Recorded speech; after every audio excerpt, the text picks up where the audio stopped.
Women who are in violent relationships and who think about whether to stay or whether to leave, they're faced with enormous decisions.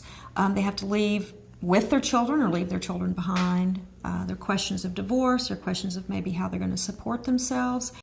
But a lot of women stay because they don't have any resources. Women would like to leave, but maybe they don't have any money. I've had women tell me, well, I just love him, even though it's so awful. I don't want to break up the family. But other women will then leave and say, well, I just couldn't let my child go through this anymore, so I left because of my child. But a lot of these women are in families where they don't have very much support. Their family of origin is one where they're very needy, perhaps. They're not necessarily coming from a good home with good parents. The parents aren't willing to run in and help them. They don't have any resources themselves. Maybe their moms were abusive to them or their dads. And so they tend not to be able to rely on their own family. And that's a normal recourse for most of us when things get tough.